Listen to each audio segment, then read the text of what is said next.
Magandang araw mga classmates. Kumusta na ang lahat? Handa na ba kayong matuto sa araw na to? Kung handa na kayong mga classmates, ay simulan na natin ang ating klase.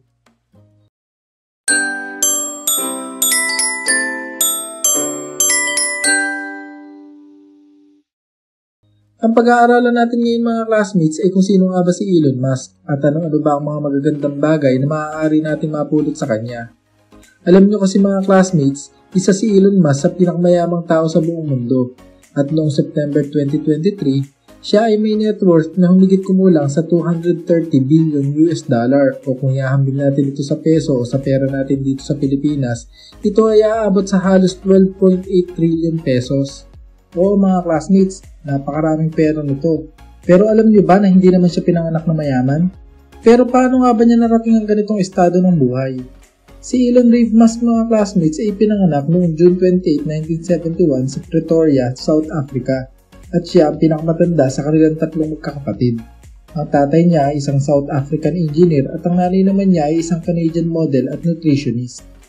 Kaya nga lang, ang kanyang mga magulang ay naghiwalay at nag-divorce noong 1980 at si Elon Musk ay namuhay kasama ng kanyang tatay.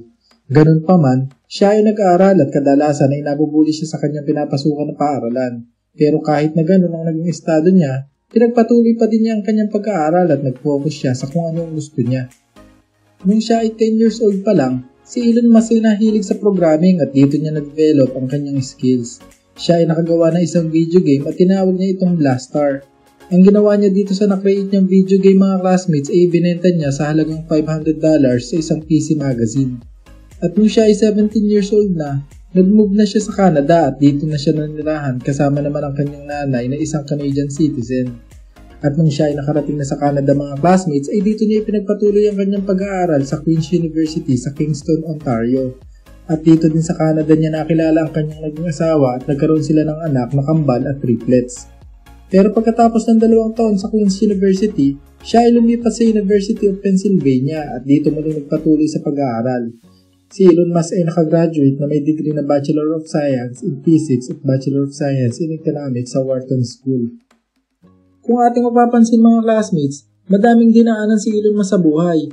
Naroon nang nahirapan siya dahil naghiwalay ang kanyang mga magulang, nabuli siya sa kanyang pinag-aaralan na eskwelahan at hindi naging maganda ang kanyang tirahan nung siya ay nag-aaral pa dahil ang kanyang tirahan ay nagiging tulugan niya sa gabi at nagiging opisina naman niya ito kapag walang pasok dahil siya ay nagpo-program sa computer. Kung mapapansin natin mga classmates, sa sarili kong opinion ay may 3 katangian si Elon Musk na kailangan natin para tayo ay magtagumpay sa buhay. Una na dito mga classmates ay ang perseverance. Ano ba ang perseverance? Ang perseverance ay ang pagpapatuloy mo sa mga bagay na sinimulan mo kahit na maka-encounter ka ng mahirap na part nito. Kung halimbawa classmate na sinimulan mo ang iyong negosyo, hindi dahil nahihirapan ka na, ititigil mo na lang ito at hindi mo na lang gagawin. Mali ang ganun dahil masasayang ang nasimulan mong effort. Hindi din pwede na kapag sinimulan mo ang isang bagay at pagkatapos ay nakaramdam ka ng katamaran ay ititigil mo na ito at babalikan mo na lang ito kung kailan mo gusto. Mali ang ganun mga classmates dahil mawawala ang momentum mo sa mga bagay na gusto mong ma-accomplish. Okay lang naman kung magpapahinga ka kapag napapagod ka na. O kaya naman ay bibigyan mo ang sarili mo ng time na makapag-isip-isip at makapag-meditate sa mga bagay na ginagawa mo. Pero hindi ito nangangahulugan na gagawin mo ito ng matagal. Mas maganda na kung kailangan mo ng break sa ginagawa mo ay maglaan ka lang ng sandaling panahon dito at pagkatapos ay ituloy mo na ulit para nang sa ganun, hindi mawala ang momentum mo.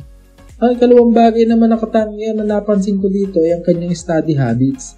Oo mga classmates, masipag siya mag-aaral dahil 2 kurso din ang kinuha niya. Ang isa ay Bachelor of Science in Physics at ang isa naman ay Bachelor of Science in Economics. Alam naman natin na hindi biro ang pag-aaral at sa totoo lang mga classmates, nakakatamad mag-aaral lalo na kung hindi mo gusto ang pinag-aaralan mo.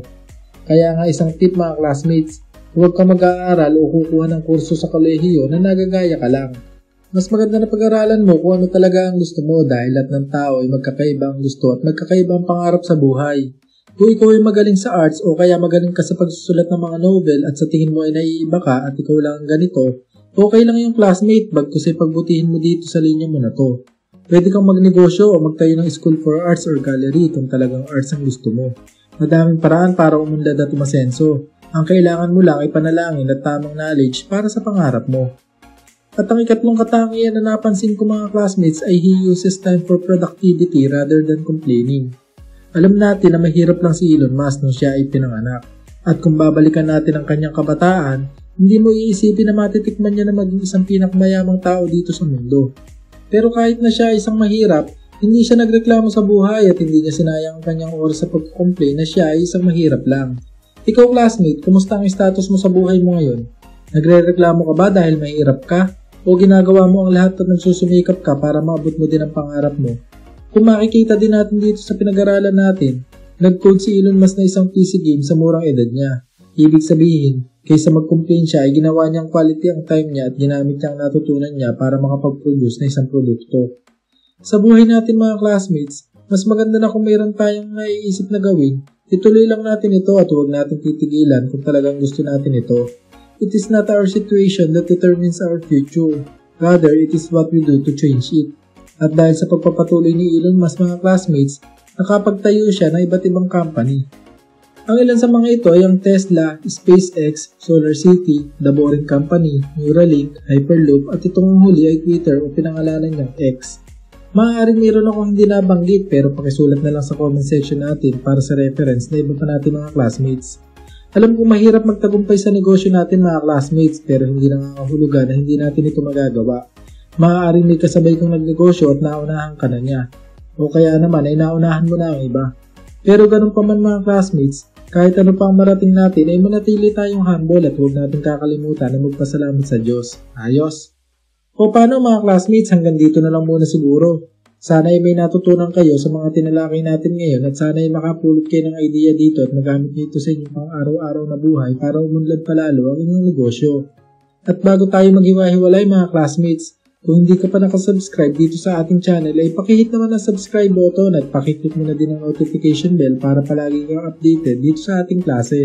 Madalas ay nag-upload tayo ng video dito na maaaring makatulong sa atin sa pag-abot sa ating mga pangarap. At kung may mga kaibigan o kakilala din kayo mga classmates na sa tingin nyo ay matutulungan natin, ay pakishare naman ang video natin na to para mas lumaki pa ang community natin. Ang layunin natin dito ay para matuto tayo sa pagnenegosyo at umunlad ang bawat isa.